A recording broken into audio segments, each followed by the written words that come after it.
آپ بھی آخر تک یہ ڈیسائیڈ نہیں کر سکیں گے کہ غلطی کس کی تھی۔ اب ذرا تصور کریں کہ ایک 23 سالہ لڑکی جو کچھ سال پہلے تک ایک ذہین خوش اخلاق لڑکی تھی، پرفیکٹ تھی، پڑھنے میں اچھی تھی، لیکن اب ایک اندھیرے کمرے میں فرش سے کوئلے اٹھا کر کھا رہی ہے، جانوروں جیسی آوازیں نکال رہی ہے، قرا رہی ہے، اور اب وہ اپنے گھر والوں کو بھی پہچان نہیں رہی ہے اور اس کا جسم ہڈیوں کا ڈھانچہ بن چکا ہے۔ 10 مہینوں میں اس پر 67 بار ایکسورسزم یعنی جنات نکالنے کا عمل کیا گیا، مگر 1 جولائی 1976 کی صبح جب وہ مردہ پائی گئی تو سوال یہ نہیں تھا کہ اسے کس سائے نے مارا، بلکہ سوال یہ تھا کہ اس کی موت کا اصل ذمہ دار آخر ہے کون؟ مذہب، میڈیکل سائنس یا اس کے اپنے والدین؟ اینیلیز میچل 1952 میں جرمنی کے ایک بہت ہی مذہبی کیتھولک گھرانے میں پیدا ہوئی۔ وہ ایک خاموش، فرما بردار اور ہونہار سی لڑکی تھی، مگر 1968 میں جب وہ صرف اور صرف 16 سال کی ہی تھی، اس کی زندگی میں ایک ایسا موڑ آیا جس نے سب کچھ بدل دیا۔ وہ اچانک سے بے ہوش ہونے لگی۔ 1969 میں ڈاکٹرز نے اسے ایپیلیپسی تشخیص کیا، یعنی مرگی کی ایک ایسی قسم جو انسان کے جذبات اور سوچنے سمجھنے کی صلاحیت پر اثر انداز ہوتی ہے۔ اس بیماری نے اسے ایک شدید ڈپریشن میں دھکیل دیا۔ اسپتال میں اس کا علاج ہوا، دوائیں بھی دی گئیں، مگر کوئی خاص فائدہ نہ ہوا۔ 1973 تک آتے آتے اینیلیز کو شیطانی چہرے نظر آنے لگے اور اسے یہ لگنے لگا کہ کوئی اسے مسلسل کہہ رہا ہے، آوازیں دے رہا ہے کہ تم جہنم میں جاؤ گی، تمہاری روح جہنم کی آگ میں جلے گی۔ یہاں کہانی میں وہ نفسیاتی موڑ آتا ہے جسے سمجھنا بہت ضروری ہے۔ اینیلیز ایک ایسے گھر میں پلی بڑھی تھی جہاں ہر چیز کو مذہب کے ترازو میں ہی تولا جاتا تھا۔ جب اس کا علاج میڈیکل سائنس سے بظاہر ناکام ہونے لگا تو اس کے ذہن نے ایک ڈیفینسو موڈ اپنایا جسے ماہرین ریلیجیس سائیکوسس کہتے ہیں۔ اسے یہ یقین ہو گیا کہ وہ بیمار نہیں ہے، بلکہ اس پر کسی جن، بھوت یا پھر سائے نے قبضہ کر لیا ہے۔ عام الفاظ میں اس پر اثر ہو گیا۔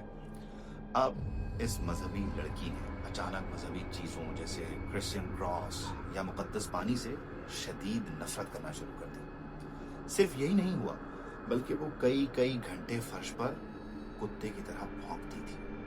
بدقسمتی سے اس کے گھر والوں نے اسے ماہر نفسیات کے پاس لے جانے کے بجائے چرچ کے پادریوں کے پاس لے جانے کا فیصلہ کر لیا۔ چرچ جانے کا فیصلہ تو خیر ہو گیا، لیکن چرچ نے ایکسورسزم یعنی جنات نکالنے سے صاف انکار کر دیا تھا۔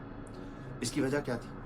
اس کی وجہ یہ تھی کہ چرچ کا اپنا سخت قانون، چرچ کا یہ ماننا ہے، یہ رول کہتا ہے کہ کسی بھی فرد پر جنات نکالنے کا عمل تب تک نہیں کیا جا سکتا کہ جب تک تمام میڈیکل ٹیسٹ یہ ثابت نہ کر دیں کہ یہ کوئی نفسیاتی یا جسمانی بیماری نہیں ہے، یعنی میڈیکل سائنس جب تک فیل نہ ہو جائے۔ لیکن یہاں چرچ یہ مانتا تھا کہ اینیلیز کو صرف اور صرف مرگی، ایپیلیپسی ہے، اور جس کا علاج ہسپتال میں ہو سکتا ہے، ہونا بھی چاہیے۔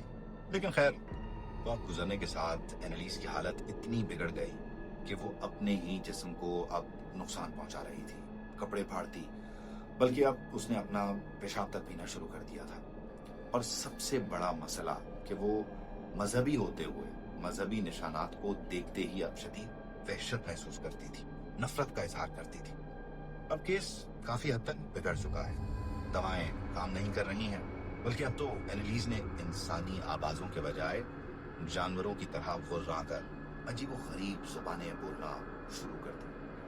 اب یہ وہ موقع ہے کہ جب پادری ارنسٹ آلٹ کو یہ یقین ہو گیا کہ یہ میڈیکل کیس نہیں رہا، اور پھر ستمبر 1975 میں کیتھولک چرچ نے باقاعدہ ایکسورسزم یعنی جن نکالنے کی اجازت دی۔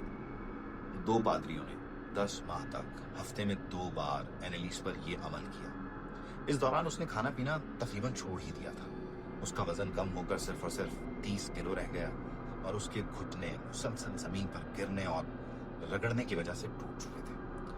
جب جن نکالنے یا اینیلیز کے روحانی علاج کی کوششیں ہو رہی تھیں تو ان سیشنز کی 42 گھنٹے طویل آڈیو ریکارڈنگز بھی کی گئیں۔ اینیلیز کی آواز اتنی بدل چکی تھی کہ اسے پہچاننا ناممکن تھا۔